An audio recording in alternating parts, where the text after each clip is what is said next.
The grand marble staircase of Ravencrest Palace had witnessed many royal ceremonies, but never anything like what happened on that fateful autumn morning. Captain Marcus Thorne had been standing guard at his usual post near the eastern wing when he heard the commotion echoing through the ornate corridors. Princess Isabel, barely 16 years old, with golden curls that caught the morning sunlight streaming through the stained glass windows, had been walking carefully down the palace's most treacherous staircase. The 100 stone steps that connected the royal chambers to the great hall below were known throughout the kingdom for their steep decline and polished surface that became dangerously slippery when wet. Queen Vivian, the stepmother who had married King Edmund 3 years earlier, had always harbored deep resentment toward the young princess. Isabel represented everything Vivian could never have: the love of the people, the king's undivided affection, and most importantly, the rightful claim to the throne. The queen's own ambitions for power had grown darker with each passing month, and she had been searching for the perfect opportunity to remove the obstacle that stood between her and absolute control of the kingdom. That morning, as autumn rain pelted the palace windows, Queen Vivian had followed Princess Isabel to the top of the grand staircase. The princess, dressed in her favorite emerald gown, was carefully making her way down to attend the morning council meeting where important matters of state would be discussed. She had been looking forward to participating more actively in royal duties as she approached her 17th birthday. Captain Thorne noticed something unusual in the queen's demeanor as she approached the staircase. Her normally composed face showed a strange intensity, and her hands were clenched tightly at her sides. Years of military training had taught him to recognize danger in the smallest details, and every instinct told him something was terribly wrong. The princess had reached about the 20th step when Queen Vivian suddenly called out to her, "Isabel, wait! Your father wishes to speak with you immediately." The princess turned around, her face lighting up with the innocent smile that had charmed everyone in the palace since she was a child. It was at that moment that Queen Vivian struck. With a calculated push that she would later claim was an accident, she shoved the young princess with both hands. Isabel's eyes widened in shock and terror as she felt herself falling backward down the steep marble steps. Captain Thorne reacted instantly. Without thinking of his own safety, he sprinted toward the staircase, his heavy boots echoing against the marble floors. The distance seemed impossibly far, but his years of training as the palace's most trusted guard had prepared him for moments like this. He had sworn an oath to protect the royal family with his life, and he would not fail now. The princess tumbled helplessly down the stairs, her emerald dress billowing around her as she tried desperately to grab onto something to stop her fall. Each step seemed to strike her with brutal force. And Captain Thorne could hear her frightened cries echoing through the vast corridor. With a leap that would be talked about in the palace for years to come, Captain Thorne threw himself down the staircase, sliding on his side and using his own body as a shield to catch the princess before she could fall the remaining 80 steps to the hard marble floor below. The impact knocked the wind out of both of them, but he managed to wrap his strong arms around her, cushioning her fall with his own body. Queen Vivian stood at the top of the stairs, her face a mask of false concern. "Oh my goodness! What a terrible accident!" she called down, her voice carrying just the right note of shock and worry to fool anyone who hadn't witnessed what really happened. Captain Thorne helped Princess Isabel to her feet, quickly checking her for serious injuries. She was bruised and shaken, but miraculously unhurt thanks to his brave intervention. As he looked up toward Queen Vivian, their eyes met for just a moment, and he saw something in her gaze that chilled him to the bone. It wasn't relief that the princess was safe. It was disappointment that her plan had failed. Other palace guards and servants began rushing to the scene, drawn by the commotion. Queen Vivian immediately took control of the situation, expressing her deep concern for poor Isabel's terrible fall, and praising Captain Thorne for his quick thinking in preventing a tragedy. But Captain Thorne knew the truth. He had seen the deliberate push, the calculated timing, and the cold satisfaction in the Queen's eyes when she thought no one was watching. The question now was what he could do about it, and whether anyone would believe his word against that of the Queen herself. As he helped Princess Isabel back to her chambers, he made a silent vow. He would not let Queen Vivian succeed in her deadly plans. The princess's life depended on his vigilance, and he would not fail her again. The palace had always been a place of political intrigue and hidden dangers, but now Captain Thorne realized that the greatest threat to the kingdom came not from outside enemies, but from within the royal family itself. The game between the heroic guard and the treacherous queen had only just begun, and the stakes could not have been higher. In the days following the incident on the grand staircase, Captain Marcus Thorne found himself walking a dangerous tightrope between duty and truth. Princess Isabel had recovered from her physical injuries, but the captain noticed a new wariness in her bright blue eyes whenever Queen Vivian was present. The princess was beginning to understand that her stepmother's concern was nothing more than an elaborate performance. King Edmund, however, remained completely unaware of the true nature of his wife's character. He had been away on diplomatic business when the incident occurred and had returned to find Queen Vivian playing the role of devoted stepmother to perfection. She spent hours at Isabel's bedside, bringing her favorite books and insisting that the palace physician examine her multiple times each day. Captain Thorne requested a private audience with the king, but Queen Vivian had cleverly positioned herself as an intermediary, claiming that His Majesty was too busy with affairs of state to be troubled with minor palace incidents.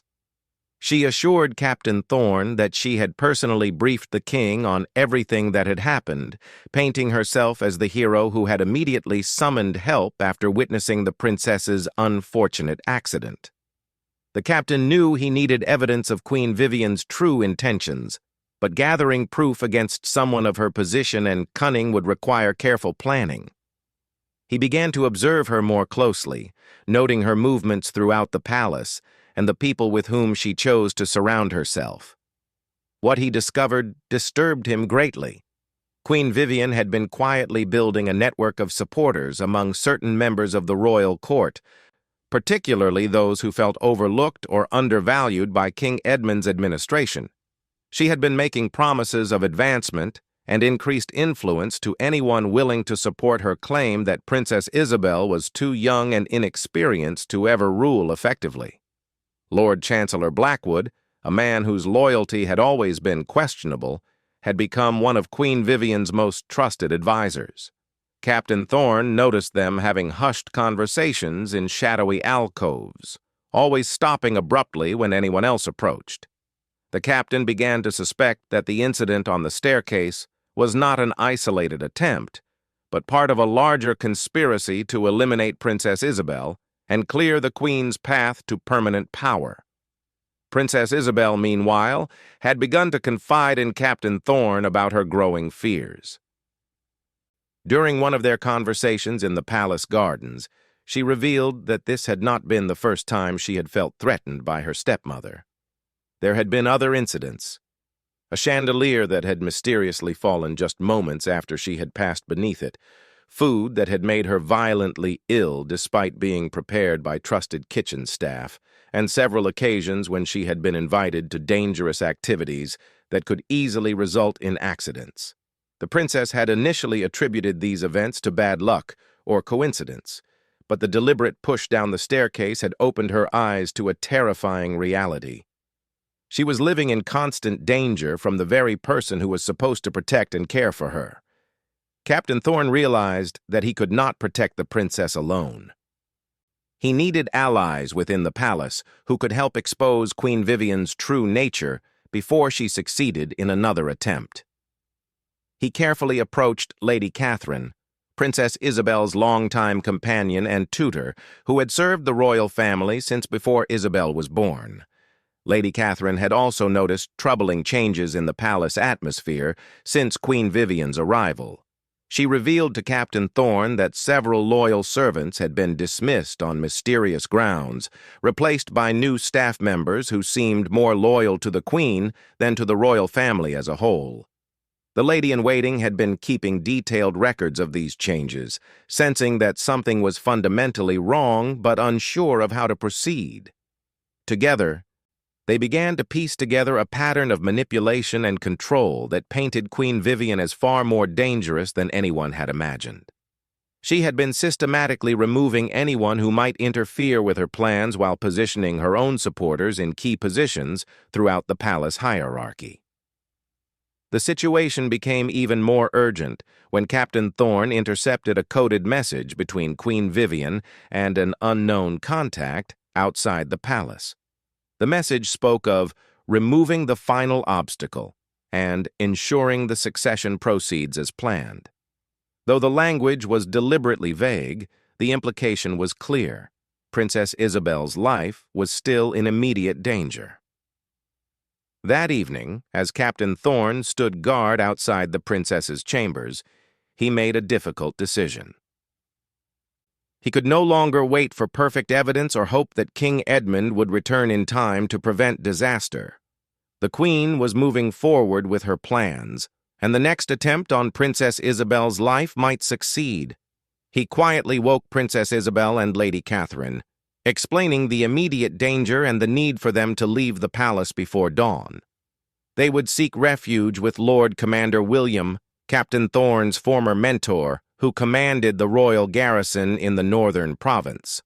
Lord Commander William was one of the few people in the kingdom whose loyalty to the royal family was beyond question and who had the military resources to protect them while they gathered evidence of Queen Vivian's crimes. As they prepared for their dangerous escape through the palace's secret passages, Captain Thorne knew they were taking an enormous risk. If they were caught, Queen Vivian would certainly portray their flight as evidence of treason or madness.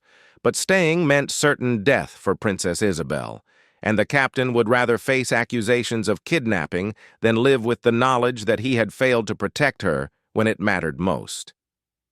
The palace had become a maze of treachery and deception, but Captain Thorne was determined to guide Princess Isabel safely through the darkness toward the light of truth and justice. The journey through the palace's ancient underground passages was treacherous, but Captain Marcus Thorne had studied every secret route during his years of service. Princess Isabel followed closely behind him, her heart pounding with each echo of their footsteps in the narrow stone corridors. Lady Catherine brought up the rear, carrying a small bag of essential documents and jewels that would prove the princess's identity to Lord Commander William. They emerged from the tunnels just as the first light of dawn began to creep across the horizon. A trusted stable hand, loyal to Captain Thorne, had prepared 3 horses and supplies for their journey to the northern garrison. As they rode away from Ravencrest Palace, Princess Isabel looked back one final time at the only home she had ever known, wondering if she would ever see it again under safe circumstances. Queen Vivian discovered their absence within hours. Her carefully constructed facade of concern crumbled as she realized that her most dangerous witnesses had escaped beyond her immediate reach. She quickly summoned Lord Chancellor Blackwood and her other conspirators, spinning a story about the princess being kidnapped by a deranged palace guard who had become obsessed with her. By midday, royal proclamations were being posted throughout the kingdom, declaring Captain Thorne a traitor and offering substantial rewards for the safe return of Princess Isabel. Queen Vivian portrayed herself as a distraught stepmother, desperately worried about her beloved stepdaughter's safety and determined to see the villainous captain brought to justice. King Edmund, who had been traveling back to the palace, received word of these events while still 2 days away from home. The message from Queen Vivian painted such a convincing picture of betrayal and danger that he immediately dispatched his personal guard to assist in the search, never suspecting that his wife might be the true threat to his daughter's life. Meanwhile, Captain Thorne, Princess Isabel, and Lady Catherine reached the northern garrison after 2 days of hard riding. Lord Commander William, a grizzled veteran with steel-gray hair and eyes that had seen too many battles, listened carefully to their account of Queen Vivian's treachery. His weathered face grew darker with each detail they revealed. The Lord Commander had never trusted Queen Vivian, sensing something artificial in her displays of devotion to the royal family. He had served King Edmund's father before him and remembered what true loyalty looked like. More importantly, he had known Captain Thorne since the young man was a cadet, and he knew that Marcus would never harm a member of the royal family he had sworn to protect. Working together, they began to gather evidence of Queen Vivian's conspiracy. Lord Commander William used his network of contacts throughout the kingdom to investigate the Queen's background more thoroughly. What they discovered was shocking. Queen Vivian was not the minor noble she claimed to be, but rather the daughter of a family that had been stripped of their lands and titles by King Edmund's father for treason decades earlier. Her marriage to King Edmund had been part of an elaborate revenge plot designed to position her within the royal family where she could destroy it from within. The ultimate goal was to claim the throne for herself and restore her family's lost honor and power. Lady Catherine's careful records proved invaluable in documenting the pattern of suspicious incidents that had endangered Princess Isabel over the past 3 years. Combined with testimony from several dismissed servants who had witnessed Queen Vivian's true behavior when she thought no one was watching, they built a compelling case against her. The breakthrough came when one of Lord Commander William's spies intercepted communications between Queen Vivian and her family's remaining supporters. The messages revealed the full scope of the conspiracy, including plans to eliminate King Edmund himself once Princess Isabel was out of the way. Armed with this evidence, Lord Commander William sent a trusted messenger to intercept King Edmund before he could return to the palace and fall into Queen Vivian's trap. The message included copies of all their evidence and a detailed explanation of the true situation. King Edmund's reaction was a mixture of rage, heartbreak, and disbelief. The woman he had loved and trusted had been manipulating him from the very beginning, using his genuine feelings to position herself for the ultimate betrayal. His first concern was for Princess Isabel's safety, and he immediately changed course toward the northern garrison to reunite with his daughter. When Queen Vivian realized that her communications had been compromised and that King Edmund was no longer coming home as expected, she knew her time was running out. In desperation, she attempted to claim that Princess Isabel had died during her supposed kidnapping and that she was the rightful heir to the throne as the king's widow. But Lord Chancellor Blackwood, seeing that the plot was unraveling, abandoned his support for the Queen and confessed his role in the conspiracy to save himself from execution. His testimony provided the final pieces of evidence needed to expose Queen Vivian's crimes completely. The confrontation at the northern garrison was dramatic and decisive. When King Edmund arrived with a contingent of loyal guards, he found Princess Isabel safe and unharmed, protected by the brave captain who had risked everything to save her life. The reunion between father and daughter was emotional, with both realizing how close they had come to losing each other forever. Queen Vivian was arrested and charged with high treason, attempted murder, and conspiracy against the crown. During her trial, the full extent of her deception was revealed to the kingdom, shocking nobles and commoners alike who had been fooled by her performance of royal devotion. Captain Marcus Thorne was not only cleared of all accusations, but was elevated to the position of royal protector, the highest honor that could be bestowed upon a member of the palace guard. His courage in saving Princess Isabel and his determination to uncover the truth had proven his worthiness for such an important role. Princess Isabel, now approaching her 17th birthday with a new understanding of the complexities of royal life, requested that Lady Catherine be appointed as her chief advisor. Together with Captain Thorne's protection and her father's renewed attention to the dangers that could threaten their family, she felt prepared to take on greater responsibilities in preparation for her eventual role as queen. The palace that had once been filled with deception and fear was slowly transformed back into a place of honor and justice. New safeguards were put in place to prevent future conspiracies, and the royal family's bond had been strengthened by the trials they had endured together. King Edmund never remarried, having learned the hard lesson that love and trust must be earned through consistent actions rather than beautiful words and performances. He devoted himself entirely to preparing Princess Isabel for her future role as queen, ensuring that she would be wise enough to recognize true loyalty and strong enough to protect the kingdom from those who would seek to harm it. Captain Thorne continued to serve the royal family with distinction, his heroic leap down the marble staircase becoming the stuff of legend throughout the kingdom. Children would hear the story and learn about the importance of courage, loyalty, and standing up for what is right, even when it requires great personal sacrifice.